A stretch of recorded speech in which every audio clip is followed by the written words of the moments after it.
Okay.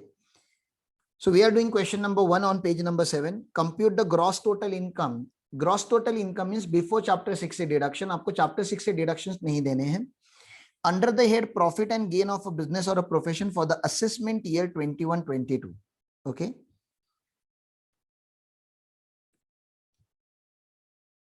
तो they have given us profit and loss account of the company. हम जब भी प्रॉफिट एंड लॉस अकाउंट को देखते हैं और पीजीबीपी जब हमें कंप्यूट करना होता है तो हम देखते हैं कि अलाउड क्या होगा, डिसअलाउड क्या होगा. तो देखते हैं अलाउड डिसअलाउड की सारी बातें हम कर लेंगे. तो सबसे पहले तो उन्होंने सेल्स दिया है, चलेगा, ऐसा लग रहा है बिजनेस का इनकम ही है. क्लोजिंग स्टॉक भी क्रेडिट में होता है, कोई प्रॉब्लम नहीं है.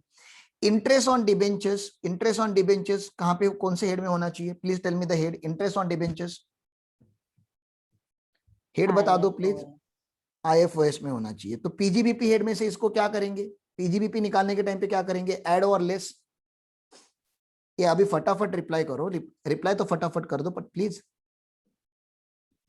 सर इसको ना, वेरी गुड अमय, इसको करेंगे लेस. ये लेस एडजस्टमेंट है सर, तो मैंने बोला यहाँ पे लेस करना है.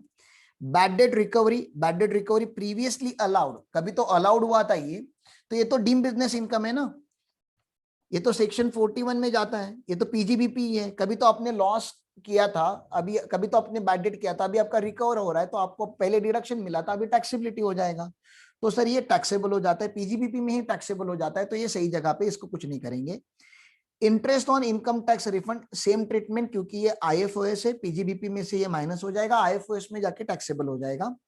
Rent from house property, rent from house property ये यहां से लेस हो जाएगा और ये आईएफएचपी में जाएगा. तो अभी तक मुझे जो मिले ना, 3 हेड ऑफ इनकम मिले. I got 3 heads of income. हमारे यहाँ पे आईएफएचपी है, हमारे यहाँ पे पीजीबीपी है, हमारे यहाँ पे आईएफओएस है. तो कितने हेड है पहले तो आपको वो क्लियर हो जाना चाहिए, क्योंकि उस हिसाब से आपका फॉर्मेट बनना चालू हो जाता है. तो मेंटली आपका आंसर रेडी हो जाना चाहिए अभी तक कि मुझे 3 हेड्स के ऊपर काम करना है अगर मुझे जीटीआई निकालना है तो. चलो ठीक है. अभी देखते हैं पीजीबीपी में डिसअलाउड क्या क्या हो जाएगा. ओपनिंग स्टॉक तो ठीक है, डेबिट में रहता ही है. परचेस ऑफ रॉ मटेरियल भी ठीक ही लग रहा है मुझे, कोई प्रॉब्लम नहीं लग रहा है. Conversion cost, raw material into finish goods को कन्वर्ट करने के लिए कन्वर्जन कॉस्ट बोलते हैं. आप लोग कॉस्ट अकाउंटेंट हो, you must understand that. Custom duty का डिडक्शन मिलता है अगर ये पेड होगा, क्योंकि ये सब्जेक्ट टू रहता है 43B. ठीक है ना, देखेंगे आगे. सैलरी एंड वेजेस का डिडक्शन मिलना चाहिए, बोनस टू एम्प्लॉयज का डिडक्शन मिलना चाहिए, कैरेज इनवर्ड का डिडक्शन मिलना चाहिए, एडवर्टाइजमेंट का डिडक्शन मिलना चाहिए, इंटरेस्ट का डिडक्शन मिलना चाहिए, कैरेज आउटवर्ड का डिडक्शन मिलना चाहिए.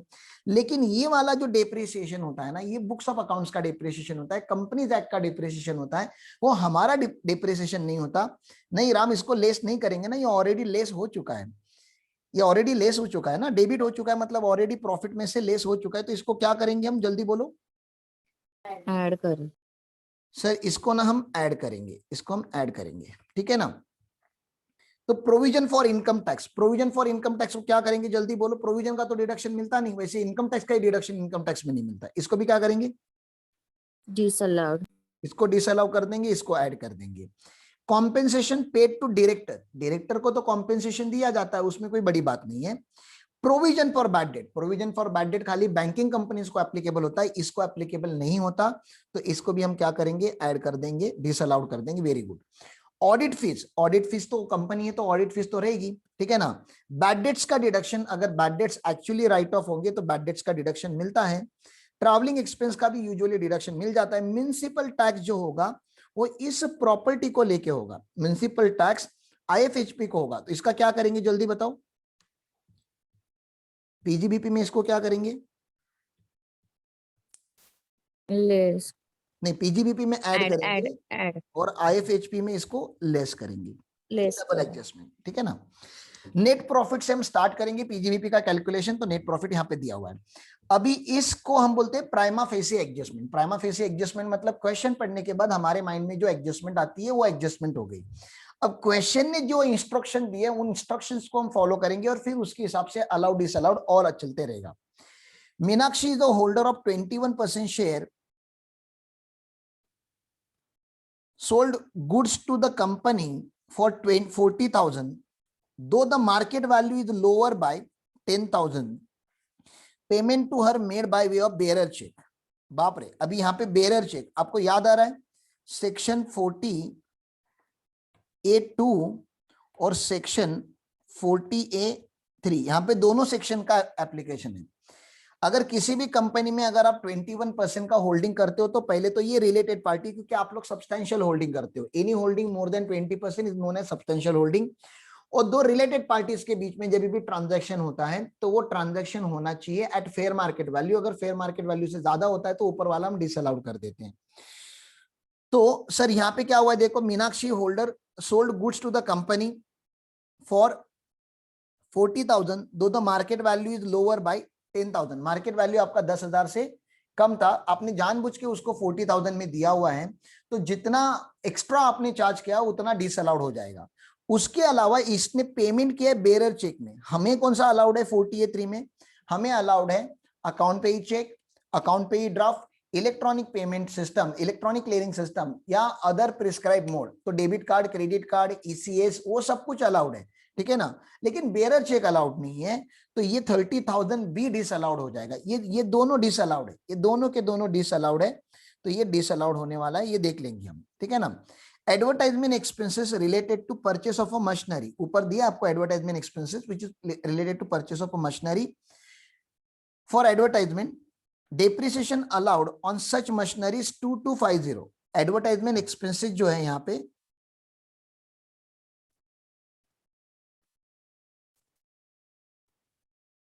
किधर गया, ये देखो, ये एडवर्टाइजमेंट एक्सपेंस जो है 30,000, ये परचेस ऑफ मशीनरी का है। मुझे बोलो purchase of machinery revenue expenditure होता है कि कैपिटल एक्सपेंडिचर होता है? Capital expenditure. कैपिटल एक्सपेंडिचर होता है, और कैपिटल एक्सपेंडिचर तो अलाउड नहीं होना चाहिए ना, हमने PGBP में पढ़ के रखा है, कैपिटल एक्सपेंडिचर तो अलाउड नहीं होना चाहिए।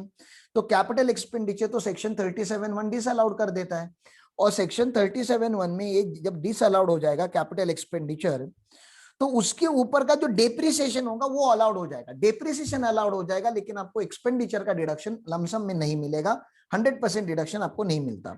चलो ठीक है। रितु अ होल्डर ऑफ 21% शेयर, ठीक है ना। रितु करके कोई पर्सन है, जैसे मीनाक्षी का था वैसे रितु है। तो रितु ने क्या किया, purchase goods from the company for 30,000 दो the market value is 35,000। She made a payment by way of bearer check. अभी यहाँ पे क्या हुआ है, उसने क्या किया, कंपनी से गुड्स परचेस किए हुए हैं। देखो, रिलेटेड पार्टी ट्रांजैक्शन तो ये भी है, लेकिन ये कंपनी के सेल साइड पे है और ऊपर वाला कंपनी की परचेस साइड पे था। तो कंपनी के सेल साइड पे सेक्शन 40A(2) नहीं एप्लीकेबल होता। सेक्शन 40A(2) कंपनी के एक्सपेंडिचर पे एप्लीकेबल होता है, क्योंकि वहां पे बोला गया expenditure incurred with related party. Section income को डिसअलाउड नहीं करता। आप ज्यादा इनकम बुक करो ना, हमें कोई प्रॉब्लम नहीं है, आप कम इनकम बुक करोगे तो हमें प्रॉब्लम होता है। तो यहाँ पे उन्होंने क्या किया है, रितु ने परचेस किए गुड्स फ्रॉम द कंपनी, मतलब कंपनी ने तो सेल किया, तो कंपनी का इनकम है, फॉर 30,000 रुपीज दो द मार्केट वैल्यू इज 35,000। तो इन्होंने क्या किया, कम प्राइस पे यहाँ पे कंपनी से आइटम परचेस किए। ये एक नया एडजस्टमेंट आप लोगों के लिए लर्न करने मिलेगा इस क्वेश्चन में, मैं आपको इसका ट्रीटमेंट दिखाऊंगा।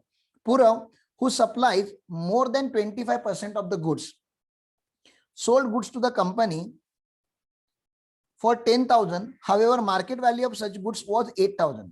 तो ये तो रिलेटेड पार्टी नहीं लग रहा है, क्योंकि रिलेटेड पार्टी में ऐसा कोई कंडीशन नहीं था कि अगर मैं आपसे 25% से अगर 25% से ज्यादा अगर मैं गुड्स परचेस करता हूं आप लोगों से, तो हम दोनों रिलेटेड पार्टी बन जाते हैं। ऐसा कोई कंडीशन हमारे यहाँ पे नहीं था। तो ये नॉन रिलेटेड पार्टी है, जो भी प्राइस उन्होंने दिखाया था उसको हमें एक्सेप्ट करना पड़ेगा। Outstanding salary of 20,000 was paid as on 30th December 2020। Sir salary आपने बाद में पे किया, उससे हमें कोई लेना देना नहीं है। सैलरी का डिडक्शन कौन से बेसिस पे मिलता है, अक्रूवल बेसिस या रिसिप्ट बेसिस पे? सैलरी का डिडक्शन कौन से बेसिस पे मिलेगा, अक्रूवल बेसिस पे मिलेगा। Very good sir. ये कब पे किया उससे लेना देना नहीं है हम लोगों को। Bonus is not paid till the date of furnishing the return. Bonus के बारे में हमने एक चार्ट बना के रखा था पीजीबीपी में, if you remember. Bonus is allowed on which basis? Bonus is allowed नहीं, allowed as a deduction, deduction हो रहा है यहाँ पे। हाँ, एम्प्लॉय के हाथ में it is taxable on receipt basis, तो कंपनी के हाथ में it is allowed on paid basis, और ये पेड करना रहता है एज पर सेक्शन 43B। मतलब रिटर्न फाइल करने से पहले आप लोगों को ये पे करना होता है। आपने पे नहीं किया तो ये बोनस जो ऊपर दिया हुआ है ये डिसअलाउड हो जाएगा, ये बोनस जो ऊपर दिया है ये एड बैक हो जाएगा, ठीक है ना। जैसे इसके ऊपर एडवर्टाइजमेंट के ऊपर जैसे एडजस्टमेंट था वैसे बोनस के ऊपर भी एडजस्टमेंट आ गया, ठीक है। Provision for bad debt in excess of, provision for bad debt is in excess of 1000। हमें क्या करना है, एक्सेस हो या कुछ भी हो, हमें तो प्रोविजन फॉर बैड डेट पूरा ही डिसअलाउड करना है। Salary paid in excess requirement of non to non relative 2000 and relative director 6000। Non relative को जितना ज्यादा पे किया उससे लेना देना नहीं है, क्योंकि सेक्शन 48(2) जो है ना, यहाँ पे सेक्शन 48(2) को लेके बहुत ज्यादा एडजस्टमेंट आई है। सेक्शन 48(2) नॉन रिलेटिव को एप्लीकेबल नहीं होता, हाँ रिलेटिव को एप्लीकेबल होगा। इस डायरेक्टर को जितना आपने एक्सेस दिया हुआ है ये डिसअलाउड हो जाएगा। तो डायरेक्टर का जो सैलरी है यहाँ पे ये देखो कहीं तो था director remuneration, compensation paid to director, ये क्या हो जाएगा, इसमें से 6000 डिसअलाउड हो जाएगा। Travelling expense is on travelling of Meenakshi, जो मीनाक्षी थी जो रिलेटेड पार्टी थी, ठीक है ना, ये मीनाक्षी जो रिलेटेड पार्टी है वो मतलब कंपनी की कोई फाउंडर वगैरह होगी। Travelling expenses on travelling of Meenakshi for 10 days, out of which she use 8 days for acquiring a new machine from Jaipur for the company and 2 days for meeting her relative. तो आपको नहीं लग रहा, जो 10 दिन का उसने आउट स्टेशन ट्रैवल किया है, 10 days में का, 10 days में का, जरा मुझे बताओ, ये एडजस्टमेंट बहुत ही इंपॉर्टेंट एडजस्टमेंट है। इसका इफेक्ट समझने के लिए आपको अकाउंटिंग आपका बहुत स्ट्रांग होना जरूरी है, टैक्स से उससे लेना देना नहीं है, अकाउंटिंग स्ट्रांग होना चाहिए। अभी उसमें हुआ क्या, ट्रैवलिंग एक्सपेंस देखो कितना उसने इनकर्ड किया है, ट्रैवलिंग एक्सपेंसेस ने इनकर्ड किया 25,000 का। ये 25,000 जो है ना, ये 25,000 जो ट्रैवलिंग एक्सपेंस है ये 10 days का है, तो इसको डिवाइड बाय 10 करेंगे। और उसमें का उन्होंने बोला कि जो 10 days में के 2 days तो पर्सनल था, वो तो जाने दो, वो तो पैसा वो रिटर्न भी करने के लिए रेडी है, जब रिटर्न लेना होगा लेना पड़ेगा। अभी हम उसमें से डिसअलाउ तो करके रहेंगे ना, अभी तो मुझे डिसअलाउ करना पड़ेगा क्योंकि पूरा 25,000 थोड़ी ना कि आपको हम अलाउ करेंगे। तो मैं आपको डिसअलाउड 2 दिन का करूंगा, तो मल्टीप्लाई बाय 2 करूंगा, तो जितना भी मेरा एक्सपेंसेस आता है सर कितना आएगा, ये 5,000 का आएगा, ये 5,000 का आएगा। 5,000 डिसअलाउड हो जाएगा, 20,000 क्या होगा वो बताओ मुझको। 5,000 तो पक्का डिसअलाउड होना है, इसका तो कोई बात नहीं है, Allowed. नहीं अलाउड नहीं होगा। देखो ना उसने क्या बोला है, अलाउड वो भी नहीं अलाउड होगा, इसलिए तो बोला मैंने, बहुत इंपॉर्टेंट है, फिर से मैं पढ़ता हूं, देखो क्या होगा। Travelling expenses on travelling of Meenakshi for 10 days, out of which she use 8 days for acquiring new machinery. Raja, जब आप कोई एक्सपेंस करते हो to acquire new machinery before acquisition, तो मैंने आपको एक कॉन्सेप्ट पढ़ाया हुआ है एक्चुअल कॉस्ट का या ओरिजिनल कॉस्ट, आप समझते हो अकाउंट्स में एक ओरिजिनल कॉस्ट करके मशीन की वैल्यू में ऐड होगा ना यार, ये तो वेरी गुड, हमें वेरी गुड राम सर, ये तो कैपिटल एक्सपेंडिचर है ना, ये रेवेन्यू एक्सपेंडिचर नहीं है। Are you getting this?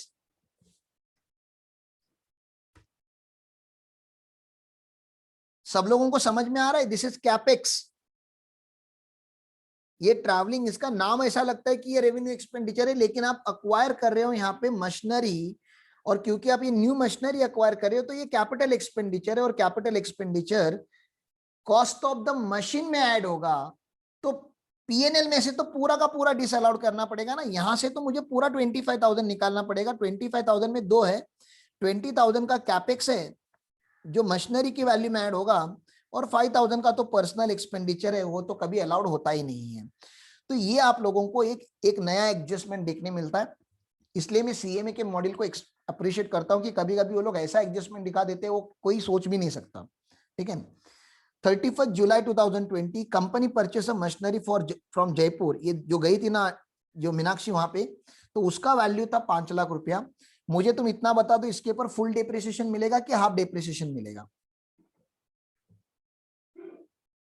Full depreciation और हाफ डेप्रिसिएशन।